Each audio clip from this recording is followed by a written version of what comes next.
I'm Shay Russell from mining.com.au, and joining me today is Jared Lazerson, the CEO for North Bay Resources. Jared, it's great to see you again. How are you? Doing very well. Kicking off, you're a company that recently moved into production and you just shipped off your second concentrate. Tell me, mate, how are the details of that looking? We're looking good. It's just shy of a quarter ton of concentrate. We're still in the optimization phase, but if everything goes smooth with this refinery shipment, this settlement, we'll be able to ramp up from here. It's been a couple of months of optimization, a lot of delays, mainly for assay. Everything's gone relatively smooth. We had a little trouble with our classifier last month.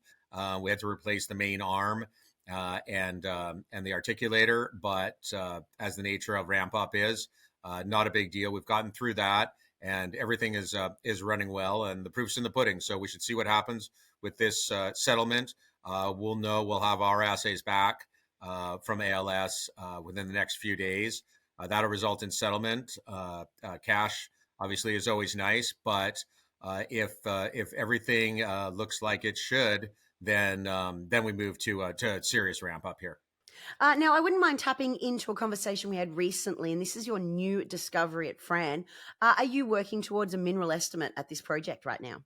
Yes. So just a very interesting story, and I originally come from exploration, so this is rare and very fortunate. Basically, what happened is I was just looking at a lot of comps in terms of mass tonnage, bulk tonnage, very low grade, very large deposits. So the majority of the multi-million ounce deposits, really globally, are low tonnage deposits. And I just by chance started looking through our deposit, which was always categorized as a parallel mid and high grade veins and fairly narrow. So it was really seen as a smaller deposit and was developed in that way. The original site geologist from, I believe, 2006, who passed on, did discuss disseminated gold being with the high grade veins, but it really wasn't pursued. And even in the analysis, in the recent drilling, 2018, 2019, there was no real reference to it.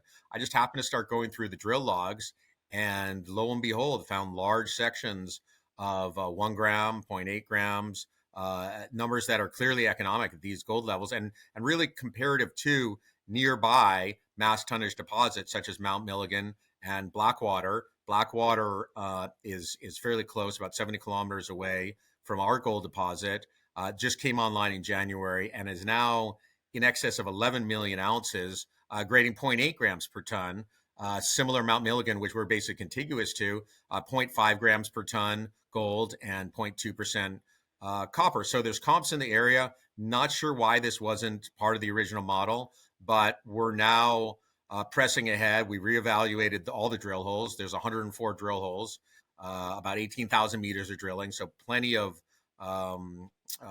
data, trenching, surface sampling as well. I just got off the phone with the guys with Leapfrog. We'll have our 3D modeling license as of tomorrow and start doing our internal resource estimate, and then move that over to formal 43101, which we'll expect in the next few months. But we should have something internally that we can release, I would say within the month, maybe less.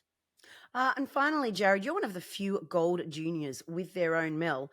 Tell me, how is the mill looking? Have we got any updates on there that you can share? Sure. So gravity circuit's running well. That was what the concentrate shipment was. We're ramping that up significantly here, just in terms of throughput. Everything else seems to be working excellent.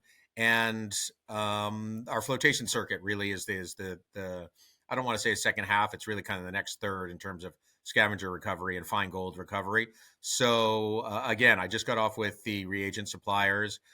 We were just determining whether we can add all the reagents into a single mixing container. Obviously, this is happening post-gravity, so we're not using the ball mill or adding in reagents before the gravity circuit. So yeah, long and the short of it is we have our formulations done. We have our met work. That was done in December.